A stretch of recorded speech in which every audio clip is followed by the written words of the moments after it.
कधी डोक्यात आले का की फक्त एक घोट पाणी, हो, फक्त एक घोट पाणी सुद्धा क्रांतीची ठिणगी पेटू शकतं?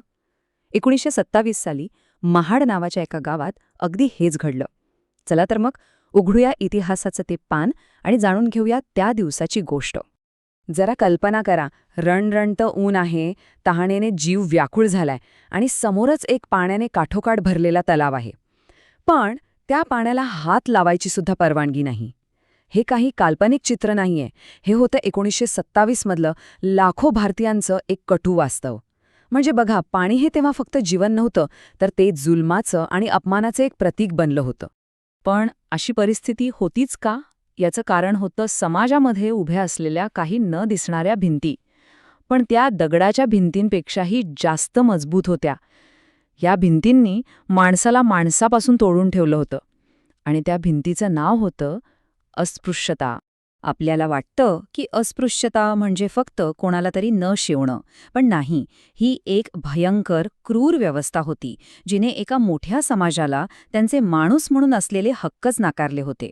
कल्पना करा, आपण ज्या गावात राहतो तिथल्याच विहिरीवर पाणी भरायला बंदी, गावातल्या मंदिरात जायला बंदी, हेच त्यांचं रोजचं जगणं होतं. आणि यातली एक गोष्ट तर ऐकून आश्चर्य वाटेल, कायदा खरं तर त्यांच्या बाजूने होता. अगदी 1924 मध्येच, म्हणजे ह्या घटनेच्या 3 वर्ष आधीच, महाड नगरपालिकेने ठराव पास करून चवदार तळे सगळ्यांसाठी खुलं केलं होतं. पण तो कायदा, तो फक्त कागदावरच उरला. प्रत्यक्षात तिथल्या उच्चवर्णीयांनी दलितांना पाण्याजवळ फिरकूसुद्धा दिलं नाही. कायदा आणि वास्तव यात जमीन अस्मानाचा फरक होता. मग आता या कागदावरच्या कायद्याला प्रत्यक्षात आणायचं कसं? ती अन्यायाची भिंत पाडायची कशी? इथेच एका मोठ्या वादळाची तयारी सुरू झाली. एक असा मोर्चा जो इतिहास बदलणार होता. तो दिवस उजाडला 20 मार्च 1927. डॉक्टर बाबासाहेब आंबेडकरांच्या एका हाकेवर हजारो लोकांचा जणू काही महासागरच महाडमध्ये लोटला होता. एक गोष्ट लक्षात घ्या, या लोकांच्या डोळ्यांमध्ये संताप होता, पण त्यांच्या हातात एकही शस्त्र नव्हतं. त्यांचा मार्ग होता शांततेचा, अहिंसेचा. तो अफाट जनसागर शांतपणे चवदार तळ्याकडे निघाला आणि इतिहासाचं एक नवं पान लिहिलं जाण्यासाठी सगळी तयारी झाली होती. आणि मग तो क्षण आलाच. एक असा क्षण ज्याने फक्त समाजातल्या त्या भेदभावाच्या भिंतींनाच नाही, तर इतिहासाच्या वाहत्या प्रवाहालाच एक मोठा धक्का दिला. डॉक्टर आंबेडकर तळ्याच्या काठावर पोहोचले. हजारो डोळे फक्त आणि फक्त त्यांच्याकडेच पाहत होते. ते शांतपणे खाली वाकले. त्यांनी आपल्या ओंजळीत पाणी घेतलं आणि ते प्यायले.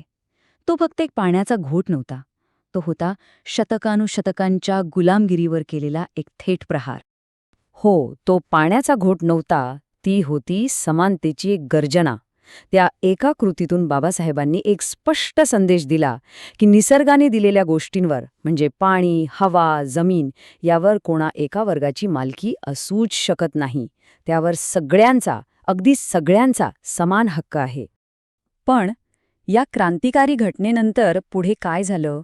त्या एका घोट पाण्याने खरंच काही बदललं का? चला, तेच आता समजून घेऊया. आता समानतेचा हा विचार त्या जुन्या व्यवस्थेच्या ठेकेदारांना कसा काय सहन होणार? झालेही तसंच.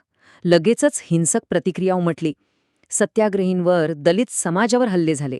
आणि सगळ्यात हास्यास्पद गोष्ट म्हणजे, ज्या पाण्याला माणसाच्या स्पर्शाने काहीही फरक पडत नाही, त्या तळ्याचं म्हणे शुद्धीकरण करण्यात आलं.